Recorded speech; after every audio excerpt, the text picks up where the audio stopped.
Welcome to another episode of the Emerging Markets Entrepreneur. We have a very special guest with us today, John Sane. He is a best-selling author of multiple books, a trend specialist, and faculty member at Singularity University. John, thank you so much for being here with us.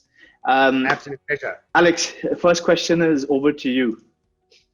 Yeah, John, maybe a couple of sentences to you of some of your rebounds in history, what you've done previously, what you're doing now. Maybe you can introduce yourself quickly. Yeah, sure. Look, I'm an entrepreneur at heart. I started off with a financially challenged life, with my mother being a single mom trying to raise two boys. And so I felt frustrated at not having cash. And so I became an entrepreneur because of a necessity of just wanting pocket money. And that really put me in good stead. You know, it got me to have my own business by the time I was 17. By the time I was 25, I was a multimillionaire. I had a range of restaurants and clothing stores and vending machines. And by the time I got to 29, 30, I went bankrupt. And that was a real tough position to be in, because as a boy, and I say boy, not man, because as a boy, you attach your personality to your car, your success of your bank account, your success of your business, your social capital. And when that all gets taken away from you, it's a very, very tough place to be. And that really got me into diving deeper into human psychology to get myself out of the depression that I was in. And I became so fluent with the human psychology processes, modalities, and teachings that I started teaching it myself, because it became such a big and integral part of my life. And so I combined futurism, which is something I've always been fascinated with from when I was very young, together with human psychology, neuroscience, and quantum science to help other people in their personal capacity, in organizational capacity as leaders, or in governmental institutions, of how to go about taking responsibility for your mindset, your perspective, how you can heal your past in order to create a more abundant future. I mix that together with futurism, categorizing and contextualizing the future when it comes to work, health, consumers, and anything else. And that combination is very powerful, because one, it says I understand what's coming in the future to a certain extent, and two, I know how to prepare myself and my teams for what's coming, not what's been. Wow, thank you, John. Really, really great. And I think it's even more relevant right now when there are a lot of external changes or in the external environment. So let's dive directly into it.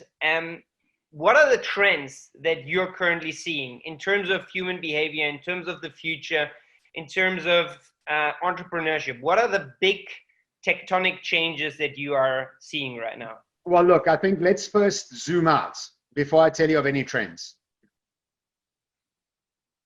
We go through cycles as human beings. In fact, humanity as a whole goes through these 80, 85-year cycles, and has been throughout the history of mankind. And inside these cycles, what you have is spring, summer, autumn, and winter. And where we are right now is winter. And when winter happens to us, old structures die. Old ways of thinking are dissolved. Societal structures are questioned, and new things are birthed and thought about post-winter. So where we are right now is squarely in winter. And the best thing to do when you know you're in winter is dress warmly. Because if you know that we are in this phase of humanity, then stop trying to drive sales or growth, when really what you should be doing is preparing for spring. Because the Renaissance is coming, and my new book is all about this Renaissance. And the last time there was a Renaissance, the United Nations was developed, the IMF was created. And so we see that 80 plus years ago, we had the birth of a new world, post-World War II. And so here we are right now in COVID. And the reason you're only talking about COVID is because we are, and as this COVID has brought to us the future 10 years too early. So 2030 arrived a decade too early and has brought the future to us so quickly that it's made everybody panic and has made everybody frustrated and sort of like in no man's land. So the major trends for me, one, is where are we in this societal shift? Know that. If you don't know that, then you're still looking to harvest when it's not time to harvest, but actually to toil the soil. The second thing we need to realize is that consumer behavior, which is what drives your sales as any entrepreneur, is going to change in a dramatic fashion, because the last time we had this sort of scenario was World War II, and it impacted the behavior, spending behavior patterns of the baby boomers in the most massive way. All baby boomers are motivated by safety and security of what happened to them in World War and in that situation. So they stayed in jobs for a lot longer than they needed to, because they were all about safety and security. But what we find ourselves now is these generations, millennials and Gen Zs, are not spending like the older people. They are alive in an abundant world, and there's lots of money around and lots of experiences around, but now COVID has happened. And COVID is going to change the Maslow hierarchy of needs upside down. And so if you remember what the Maslow hierarchy of needs was your physical health was first, your home was second, your third thing was your emotional relationships and health, and then into self-actualization, et cetera, et cetera. What we've seen with COVID-19, it's made the most important thing your health, the second most important thing where you were in lockdown, the third most important thing your emotional relationships.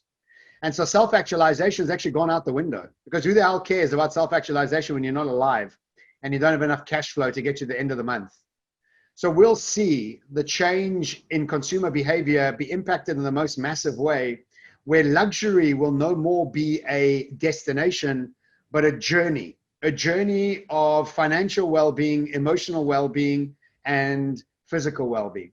And already we see brands like Gucci picking up on this and pulling out the fashion show cycle. We're starting to realize that most people thought that 3-month savings would be enough. And most people now think that 12-month saving will be more than enough. And so we're going to see this shift and understanding that the prioritization of our money will go into these journey of luxury rather than the destination of luxury. Now, there's a million other trends, but I think at the basis of everything is your consumer behavior and understanding how it works. Fascinating. Clearly, a lot of thought has gone into this macro view of where we are in the world. I want to actually come back to the change that has been accelerated and perhaps started coming in a bit 10 years too early. We just hosted a Future of Work conference where we went into a lot of detail about how these different technologies, whether it's machine learning and AI or automation and that sort of stuff, would help augment our abilities as human beings. And what we found very interesting is that by being forced to change and adopt change early on, and I'm talking on behalf of the baby boomers here, a lot of things that people thought they were unable to do in the past, they're actually able to do now. And that really speaks a lot to the human ability or human behavior and its ability to adapt. How do you think, I'm only posing this question to you because we're coming out of this conference, but how do you think the future of work is going to change given this context? Again, let's zoom out before we zoom in. Work has been an extension of the Industrial Revolution. So if you go back to the Industrial Revolution, you think about what it initially was. It was a production line. And that production line drove profitability, productivity, and efficiency, right? That was the whole point of the production line. Then what happened is, because we wanted to create more production lines, because we wanted to make more money, we created these subjects for people to study at school so they could get better at filling a role inside the Industrial Revolution. Then when you finished school, what you had were an option of 5 careers back then, right? Mm-hmm. I'm talking like 20 years ago. You were an accountant, a lawyer, a doctor, an engineer. There was just so many, right? There weren't that many other options. Why? Yeah. Because the Industrial Revolution wanted you only to fit into these 5 options to play a role inside the production line. Now the production line became a corporation, obviously, but now the corporation, what does it need? It needs roles. You need the lawyers, you need PR, you need marketing, you need engineers, you need accountants. You need that full spectrum of people that get ready a production line to go forward. But we've started to see now that the Industrial Revolution is melting, it's dissolving, because what we've done is we've adopted the mindset of growth over everything else, the doctrine of growth is what it's called in economic terms, at the expense of our lives, our health, and the planet. And so what's happened now is we've realized that the machine, the production line machine, is starting to kill itself. And we see this because of the environmental changes, the issues on mental health. Why? Because people haven't given any energy to their mental health. All they wanted to do was grow and make more money, and then get blind drunk on the weekends because of all the stress that they had during the week. You understand that the production cycle works well in small pockets, but not on a global scale. It's killing everything. There was a great line I read the other day. It said, the dumbest virus in the world,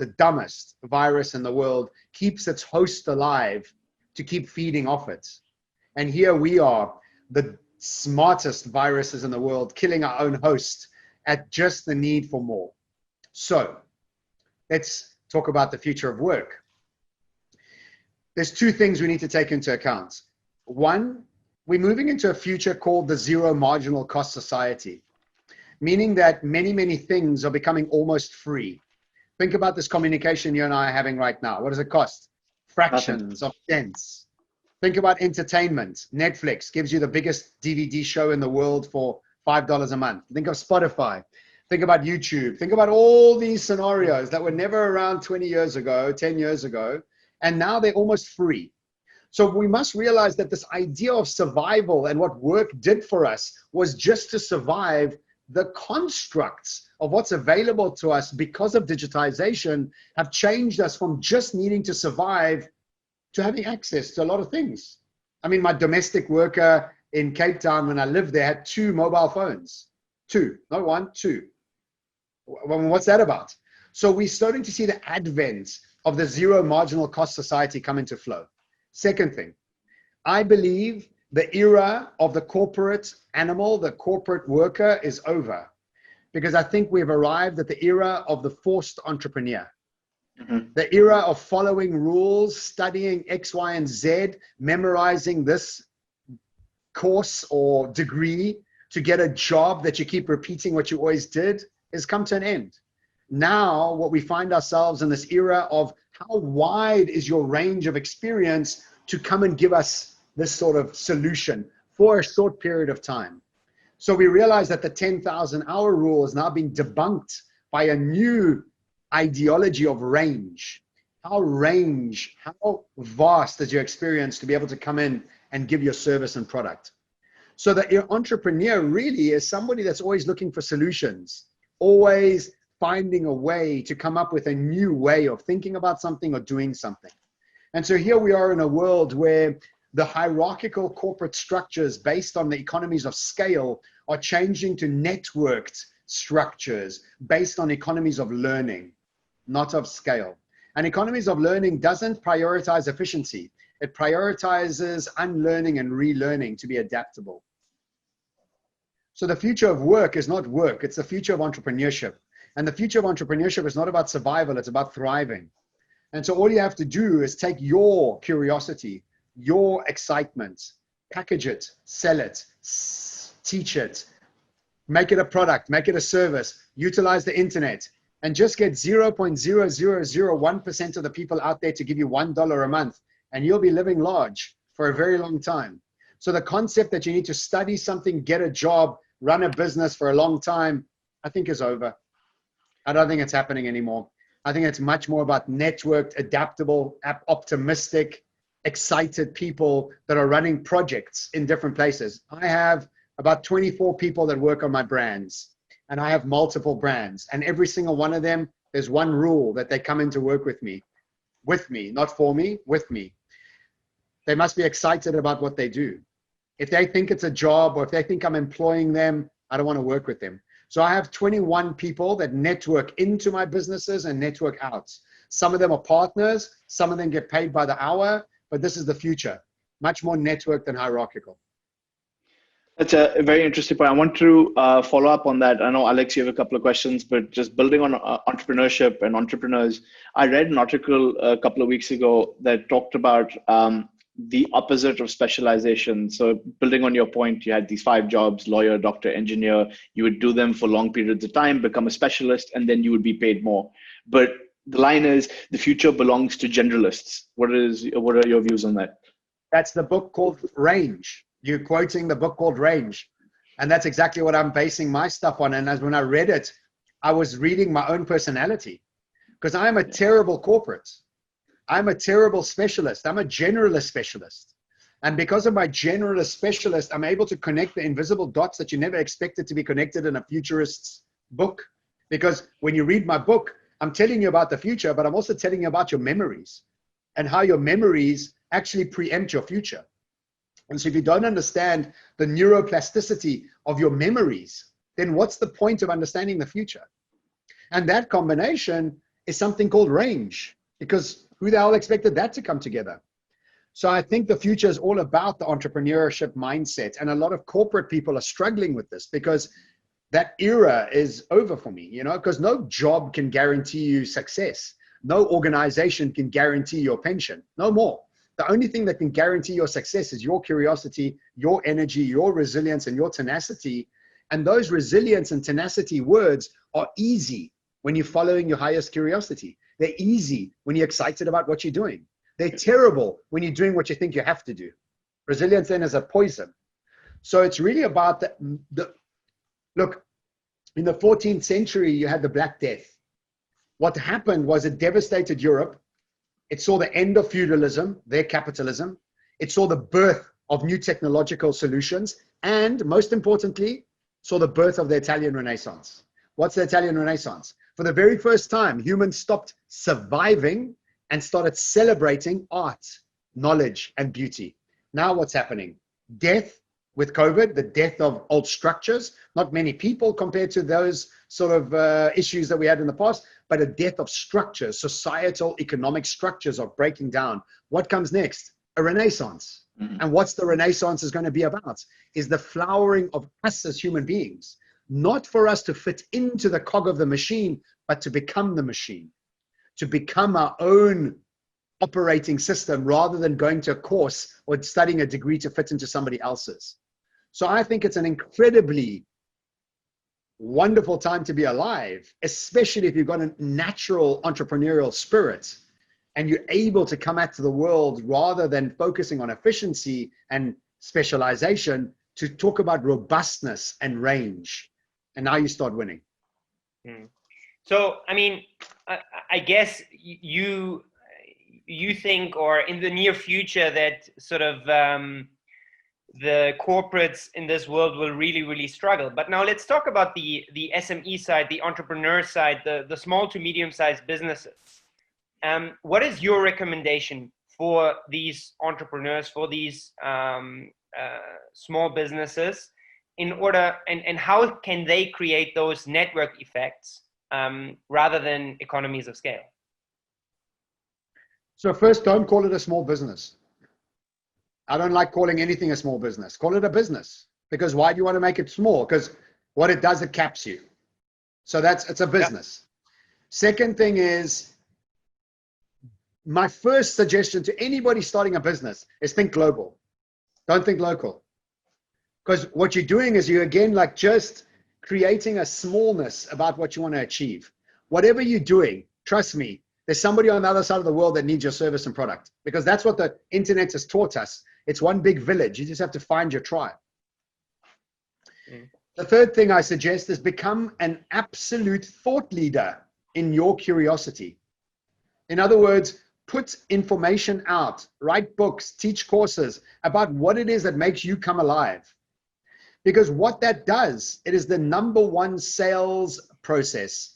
Because you never want to be selling to people. You want to be helping and advising people and let them come to you. And then what you do is you find the collaborating partners. You find the people that want to do business with you. Instead of you just going down and knocking on their doors, all you do is share your thought leadership. Be abundantly generous with it. Because what that does in the long term, it gets people to trust you. And when they start trusting you, they want to do business with you. And so exactly what I've done is I put out thought leadership everywhere I can. And guess what? You guys are interviewing me. I've never been to university. I've never had a job. And I now am able to run businesses with people coming to me to want to do business with me, customers that want to come to me because I've built trust with them. I don't sell to them, I advise them. So as an entrepreneur starting a business now, one, make sure you're doing what you're most curious about. Don't do what you think is an opportunity out there. Don't do something because AI is going to be big, I need to get into AI. What if you hate AI? Do something you love. Once you love what you do, that becomes easy to become a thought leader, because what happens when you love what you do? You dive so deep into that subject, you lose time. And that's what happened to me. I dived so deep into psychology. The next thing I stood up, I was like, I knew more than most people around me. And so I started packaging that. 3, think of yourself as a global player, no matter where you are. Stop thinking of yourself as local. And 4, never sell. Just add value. Let them come to you. There's a difference between push sales and pull sales. Who here loves somebody pushing sales onto them? Nobody. Not me. Then what do you do when you panic? Start pushing sales. Like, hang on a second. Do you ever react to anybody pushing sales onto you and like, yes, man, come sell to me. I'm here waiting for you. You're like, whatever, move out my way. Who do you go and buy from? Somebody who's helped you, somebody who's developed trust with you, somebody that you trust that can help you in a way that hasn't pushed themselves onto you. So this elegant way of developing a business is much more long-term. It's not short-term. And so you have to make sure you have your emotions in the right place, because we know when emotions go high, intelligence goes down. So if you don't have your emotions in the right place, then you start panicking. Then you start putting flyers on people's cars and stopping at the traffic lights to try and give them something and sell something to them and knocking on their doors and putting ads on social media. Wasting your money. Rather spend all that time developing a thought leadership process and share with people what and how they could be living a better life utilizing your curiosity. In terms of the self-identity that you think, John, an entrepreneur needs to change. So do you think there's a different way of how an entrepreneur needs to see himself or herself? I'll give you an example of a runner that I've been sort of digesting more and more. Someone who is training for a marathon, for example, suddenly stops running after the marathon. Why is that? Is there a particular reason for that? And what I've been reading a lot about is the goal itself is not enough, but the self-identification and your self-image behind this is much more important. Is this a little bit what you refer to with long-term and not to be so short-term goal-oriented, like quarterly results, yearly results, but rather see how am I, who am I, and what are my goals in the next 10, 20, 30 years, rather than this thinking that the corporate world is adapting? So look, I mean, I think these are very different. Corporate world and entrepreneurship, you can't talk about, because if you're in the corporate world, you are driven by quarterly profits. I mean, that's just what happens there, right? Which is really short-sighted. 100%. Because in fact, the best thing you could do for shareholders is move from shareholder to stakeholder. You know what stakeholders are? Stakeholders, employees, community, shareholders, and consumers. The best thing you could do for a shareholder is become stakeholder focused, because then you have a long-term process. When it comes down to entrepreneurship, I made a post, I'm 45. Last year I turned 44, and I made a post on my birthday that kind of sums us up. That old cliche saying that life is not a destination, it's a journey. It's just cliche, right? Mm-hmm. But what I realized at 44 was my only job as a human being is to stay in a state of flow. Because in a state of flow, I am my most creative. I am my most dynamic. I am my most unique self.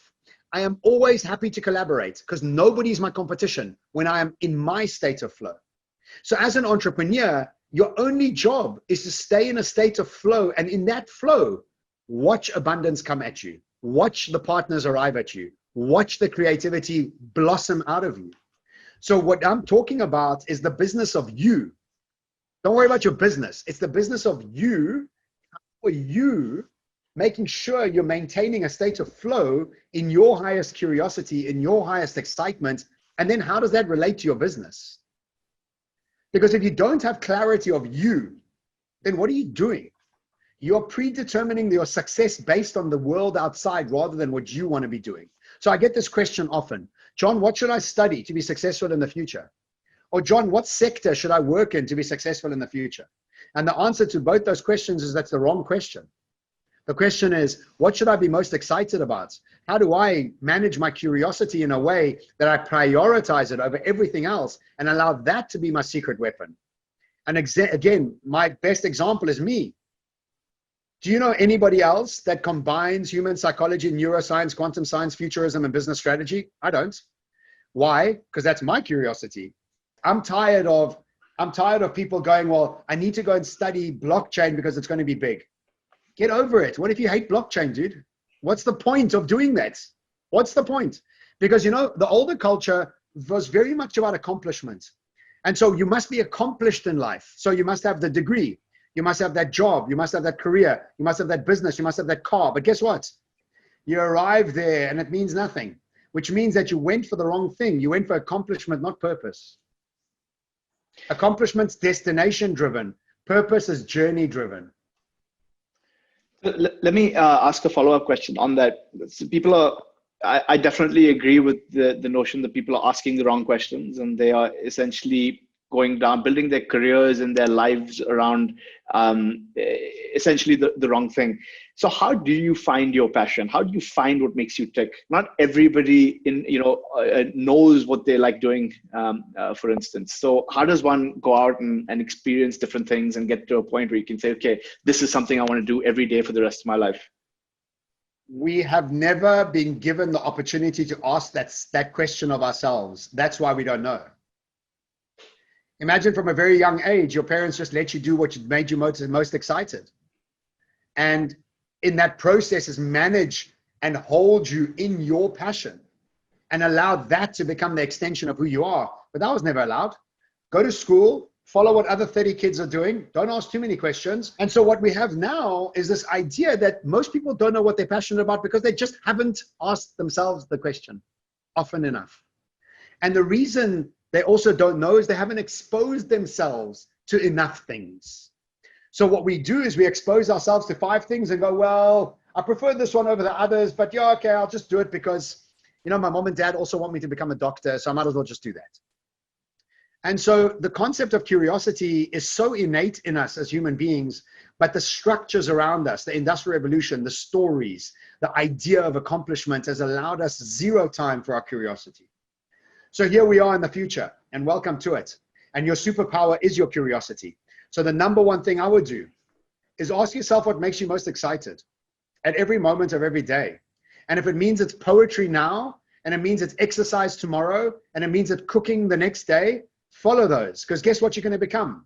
A poetry reading exercise nutritionist. Do you know any others? I don't. You could be unique.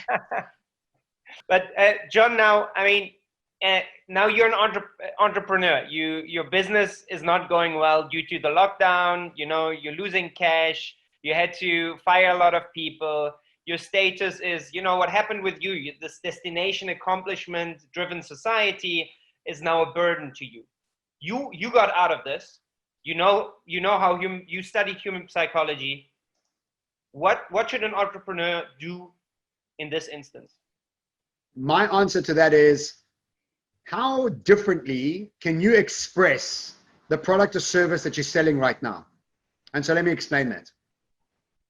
I used to do talks, travel from conference center to conference center to conference center and doing talks. I was incredibly successful at it. I sold books and that was my business. I didn't really need to do other things because I was doing so well. COVID happened, and within 3 emails, all my businesses, all my conferences got canceled. And so what I had to do was redevise how I bring across my research and my talks. So I set up online courses. I set up master classes. I set up conversations with people around the world to be able to get them to think about things without them just listening to one of my talks, but actually engaging with me in a workshop, a masterclass, or online course. So what I'm saying to all entrepreneurs out there is that if your current business is not working, how else can you express this business? Because think about this.